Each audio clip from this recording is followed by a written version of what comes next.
Hey guys, what's happening? Today I'm calling out the shills of the vinyl community, the VC and any other YouTube channel that is accepting merchandise in exchange for reviews without fully disclosing that to your viewers, okay? And I'm not going to call out any specific channels, and there's a lot of YouTubers out there in the vinyl community that are my friends, and this is just information. I'm not here to judge you or tell you what to do or not to do. I'm just letting you know what some of the rules are that you might not be familiar with. And as a influencer, I've received hundreds of dollars of records and other merchandise from companies and record companies especially. And I am pretty good, I think, in all cases about disclosing up front that, hey, this is a review copy that I received from the producer. Now, many of the albums that I've received were not in exchange for the review or the interview.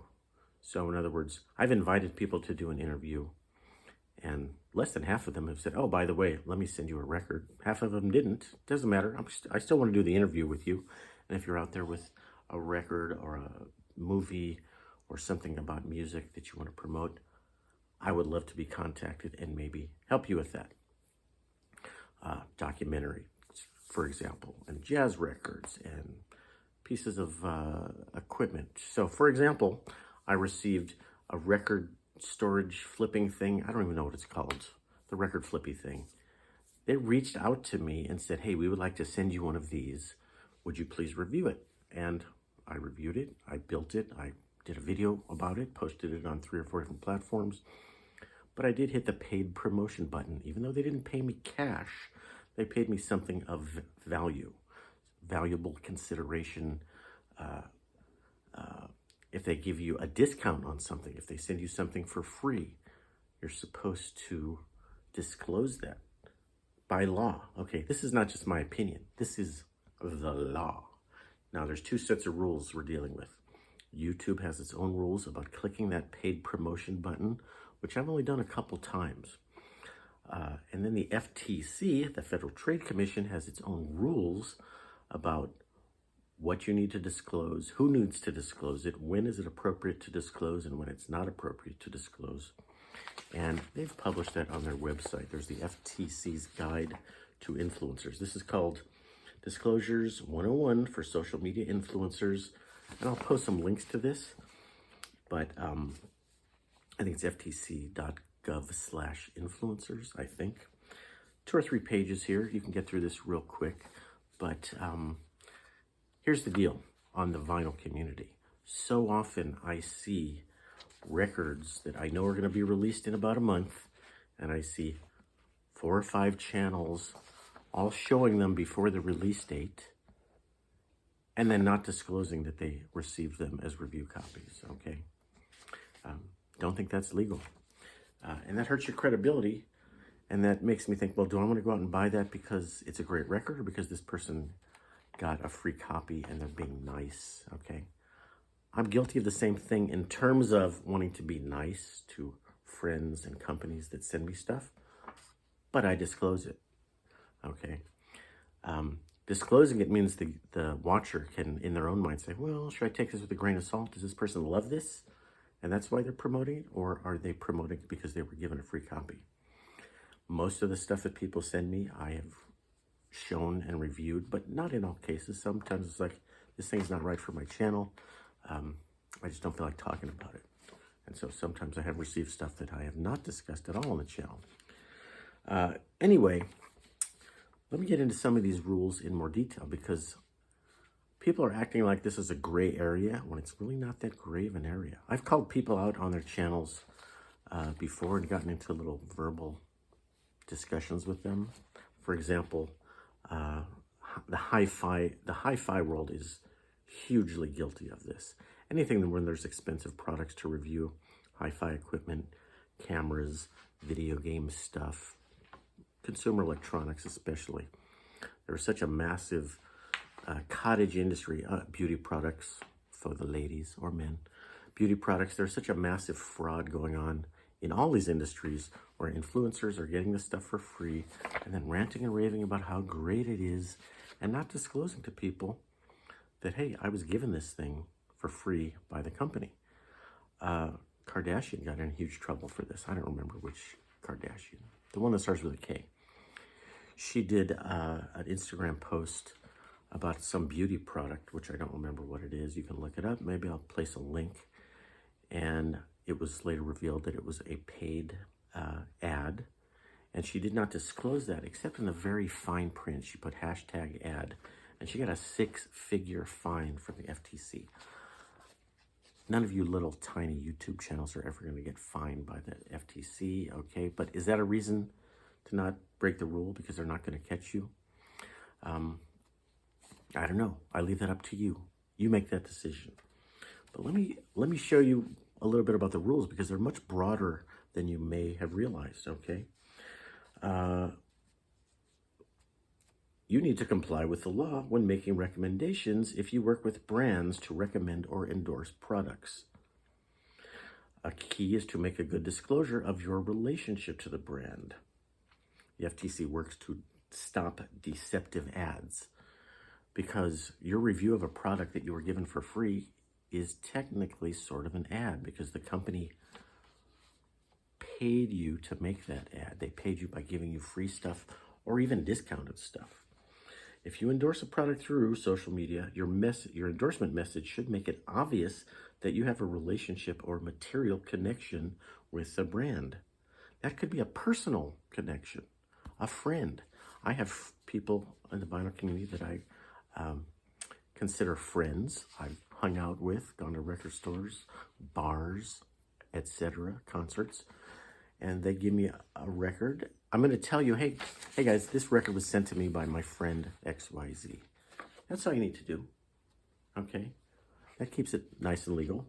But friend, family, employment relationship, or a financial relationship, such as a brand paying you or giving you a free or discounted service, okay? You are supposed to disclose that and let people know, hey, I got this for free. That's all you have to say. Hey guys, and I put that in my Instagram posts. People send me records. I'll put a picture on Instagram and down inside that it'll say, this was a review copy kindly provided by XYZ. It is your responsibility as an influencer to make these disclosures and to comply with laws against deceptive ads. Do not rely on others to do it for you. Disclose your relationship. Financial relationships are not limited to money. If you got anything of value to mention a product. Oh, so I got into it with one of the big hi-fi channels, one of the biggest, top 10 hi-fi channels. That's my other hobby, spending too much money on wacky hi-fi stereo speakers, blah, blah, blah. Anyway, very into the hi-fi also. Please send me stuff. I'll review it, but I will tell people that you send it to me. So I got into it with one of these big channels, because he had posted 2 reviews of a pair of speakers. I actually went out and bought the speakers based on largely because of his review. And somehow I found out that he had a financial relationship with his company. He said, well, they paid me as a consultant. I'm not their employee, and they didn't pay me for the review. Well, the fact that they paid you as a consultant, that's enough of a financial relationship to require that disclosure. He should have said in the video, by the way, I received money from this company as a consultant. That's all I have to say. But then he went on to argue, but that money did not influence my opinion. It doesn't matter if it influences your opinion or not. That's what so many people think they're walking this fine line and playing this game. Yes, I received all these records for free, but that did not influence my opinion at all. It doesn't matter. Okay, even if you say, these records suck, I hated them all, but if you receive them free, you still have to disclose that. And the fact that you say they suck still might help their sales. Gary Vee pointed this out years ago. He would get on his channel and review wine and say, this wine sucked, it's horrible, tasted like dirty underpants. And then at his store where he sold the wine, he noticed sales went up. Every time he gave either a good or a bad review to wine, sales go up. He had a financial relationship there that was obviously very obvious because he's selling the wine. So anyway, People come up with a lot of mental excuses and mind games as to why they don't think the rules apply to them. I'm not your lawyer. I'm not telling you how to interpret these. I'm telling you what the rules are. Do what you want. Don't assume your followers already know that you have a brand relationship. Make disclosures even if you think your evaluations are unbiased. If a brand gives you free or discounted products or other perks, make a disclosure even if you weren't asked to mention that product. Hey, Ford gave me tickets to the whatever game. No, Capitol Records gave me tickets to see a football game. And then I went out and made positive reviews on a bunch of Capitol Records. Had nothing to do with the football game. Well, it shows that there's a financial interest in you continuing to get stuff from them. Can we enforce these rules on Congress? That's what's kind of funny here, guys. It's kind of sad, really.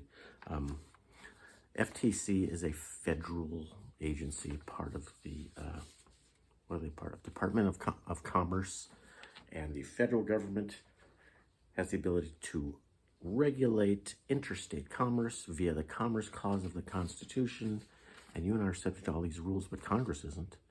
Okay, you can go give a congressman, a ride on your yacht or your airplane, and then he votes for you. Well, hey, this is the way the rules are. If you don't like the rules, tell your congressman. You might have to pay him $100,000 to change the rules, but there's a lot of hypocrisy here. I'm just telling you what the rules are, guys. Even if you're not in the United States, if your video is going to be watched in the United States, the FTC claims that you're subject to these rules. That's a gray area, because what are they going to do to you, really? Blah, blah, blah, blah. How to disclose. Make sure it's not easy to miss. Place it within the endorsement message itself. Do not stick it in the fine print. That's a mistake that a lot of people say. Well, on the About Me page that no one reads, it says in the fine print that I do this, that I got money, blah, blah, blah. Do not mix your disclosure in a group of hashtags. Hashtag vinyl, hashtag music, hashtag jazz, hashtag sponsored ad, hashtag Miles Davis. Don't bury it. Now, are these rules laws? Are these enforceable laws, or are these just rules or suggestions? That's a tricky legal and constitutional issue that I can't really get into now. In other words, I am not a fan of government by bureaucracy. In other words, can the FTC jail you for breaking a rule that wasn't a law passed by Congress? That's a whole another issue that has to do with constitutional law that we're not getting in here today. These are the FTC rules. If you don't think they apply to you, that's between you and your lawyer. I'm just telling you what the rules are. Blah, blah, blah, blah, blah, blah, blah. Use simple language like, thanks to Acme brand for the free product. That's reasonable. That's what I say. Hey, thanks to the producers for sending me this review copy. I appreciate it. I do appreciate it. In no way do I intend this video to stop the flow of free records coming through my door. It's slowed down a little bit in the last few months because I haven't been making a lot of video. But don't use vague language like collab, hashtag collab. This is a collaboration. That doesn't mean it's sponsored. That is very vague.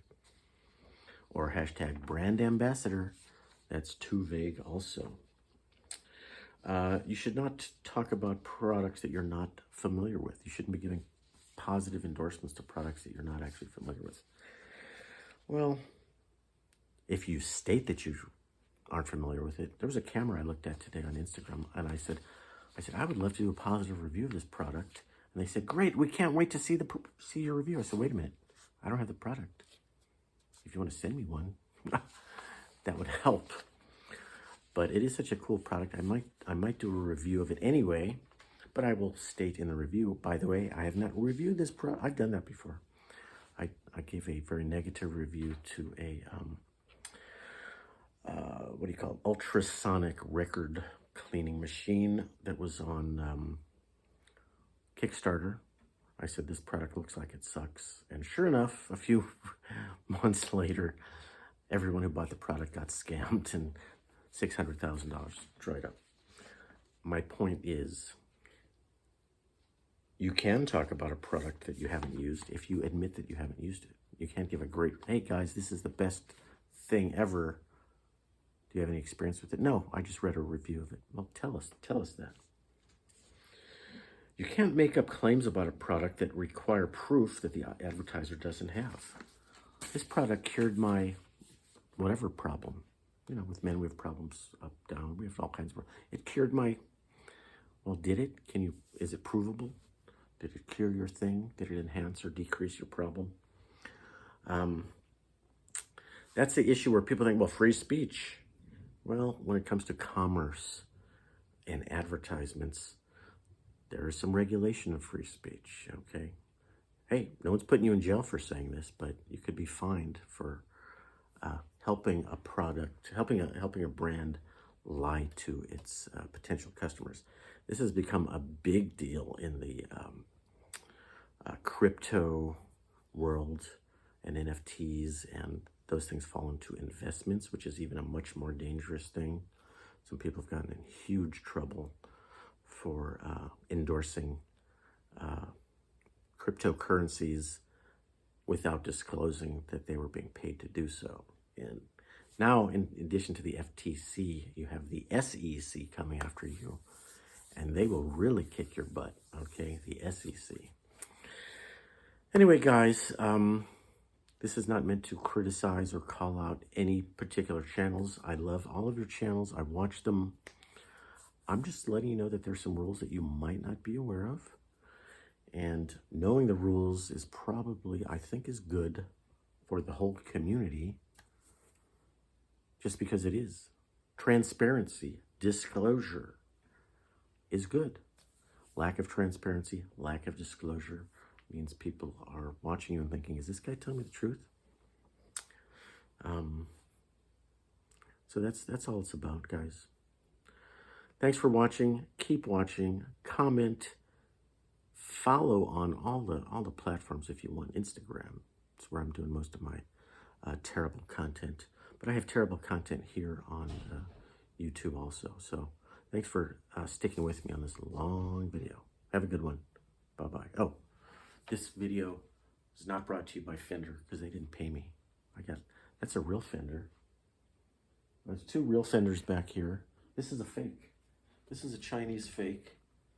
Real American Stratocaster, Esquire, authorized, okay? I can also do a whole bunch of rants about unauthorized branding. This is an authorized Fender t-shirt. I paid them. They didn't pay me. All right, guys. It's enough of a rant today.